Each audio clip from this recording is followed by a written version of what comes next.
start with Eddie. Eddie, was that a classic ground out win? Yeah, it was a tough game. It was a really tough game. I thought second half in particular, I thought first half was pretty even. But we came under pressure. I thought we defended our goal really well. A great response really to going 1-1 from the players, from the guys that came on the pitch, and to find a way to win. It's so difficult to win in this league, especially if you're not at your absolute best. So we're finding a way to do it. So that's great signs. But we know that longer term we're going to need to improve our performance. How important was it to get a positive result after the last few weeks and the sort of narrative that's been around the club? Well, it's massive, isn't it? I mean, you need to win at any stage, but I think when there's difficult moments, and this transfer window has been tough for us, I think it's even more important because it just enables you to see things clearly and to move forward with positive momentum. Hopefully we can do that. Today was a tough game, but as I say, we found a way to grind out a win, and hopefully that's good signs for the rest of the season. George Gold. Hi. Yeah, that was going to be my question really. How, I mean, you've got to the first international break, and still in the league, it gives you now a chance to sort of take a breath and focus, doesn't it? Well, I think it does, because we know most transfer windows are shut, so I think it gives us some stability, and a lot of the off-field talk can hopefully disappear, and we can focus on the pitch and the players that matter, and we can try and get ourselves in a really good place. I think what this does do, hopefully, will give us confidence and give us the ability to see ourselves as a very good team, one that can get better and improve as the season goes on. I still think we're short fitness-wise. I think that's clear to see. We've got a lot of work to do in the international break with the players that stay. And I mean, you've not been able to sort of show to your players that the first team has necessarily got better in the window, but you can now show them that with everyone together you can still win games. That's really important. Yeah, it is, because you need the players to believe in themselves, and you need the players to believe in the changing room and the ability that we have. I think they do. But we've still got a number of players that can make a big difference out injured, and that is always a challenge. You could see today that was every player that was fit and available was on the bench, was involved. We've got no one else. Senior professionals, so it's a really small squad, but in some senses that small squad fosters team spirit and togetherness, and that's what we try to do. Okay, go to Dominic and then to the front to Luke. Sorry, bringing it back to transfers, you just mentioned most windows are closed. Obviously some are still open. Is there still a chance some players could leave? Yeah, maybe the players that have been linked to move, like Jamal Lewis, could possibly leave, but certainly we hope no one else does. 4 games into the season, 4 games unbeaten on a team, although maybe shortcomings fitness-wise, playing how you like to at this stage. No, I don't think we're playing as we would like. I think that's obvious. I don't think we're playing with enough control. I don't think we're playing with enough composure, but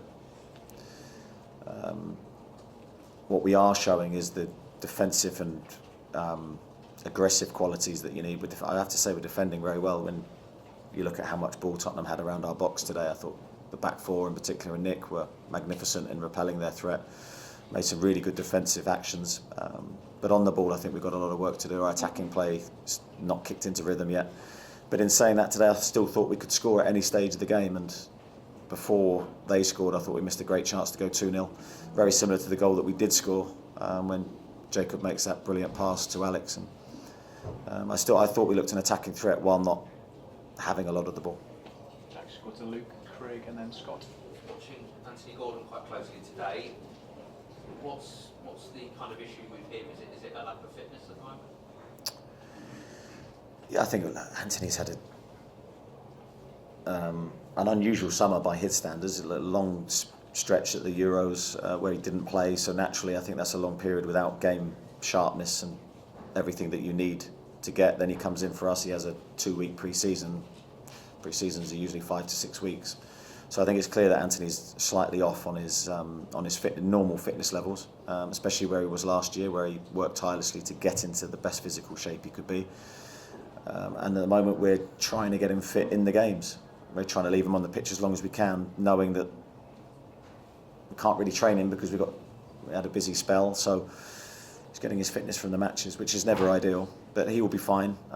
Touch wood, as long as he stays injury free, we'll get him up to speed quickly. You missed a lot of players last season, we all know that, but perhaps none of them more than Nick Howe. Yeah, I think you can see that today. I mean, his ability to keep the ball out of the net is unrivaled, in my opinion. He is an incredible shot stopper. He fills the goal. A couple of the saves he made today, I thought were incredible, typical Nick-like. And I just think he gives everyone around him confidence.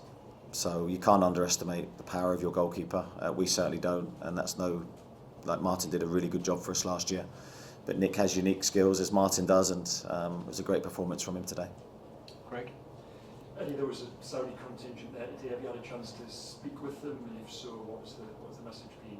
Thankfully, no. As in, I don't have to answer your question. But I hope to catch up with them after this.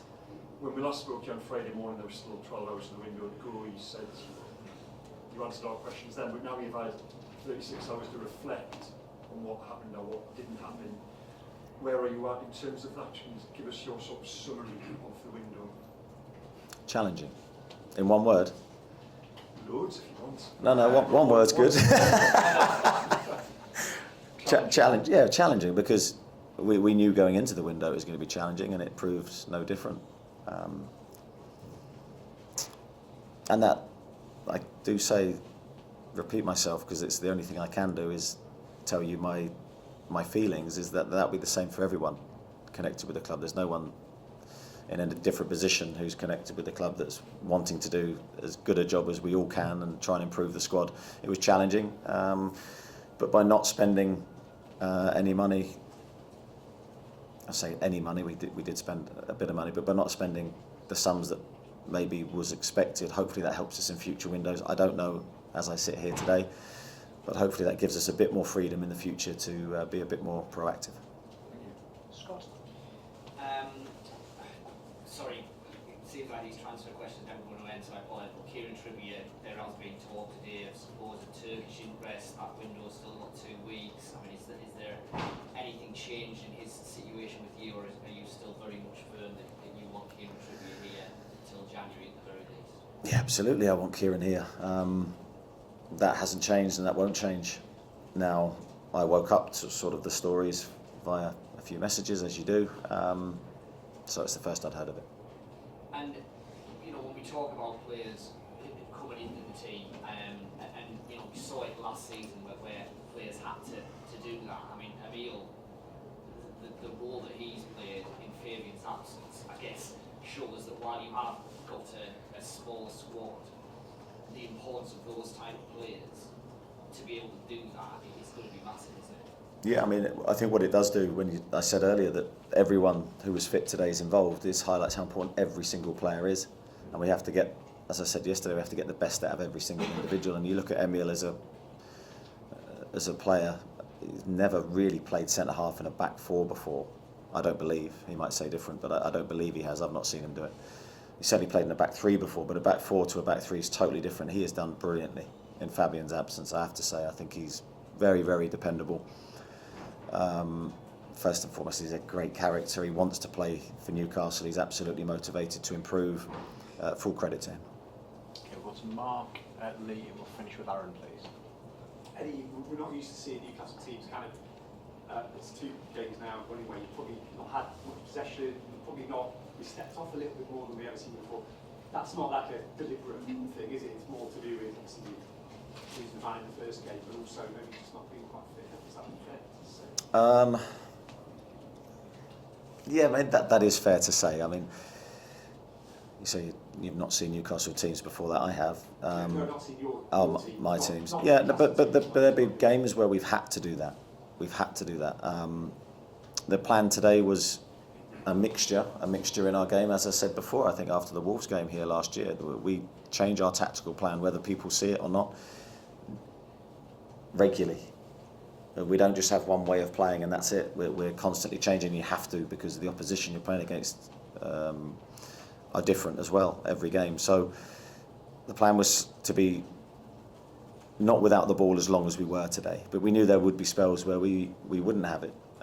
But in some respects that doesn't damage us. We're a very good counter-attacking team, so we're quite prepared to be in that moment.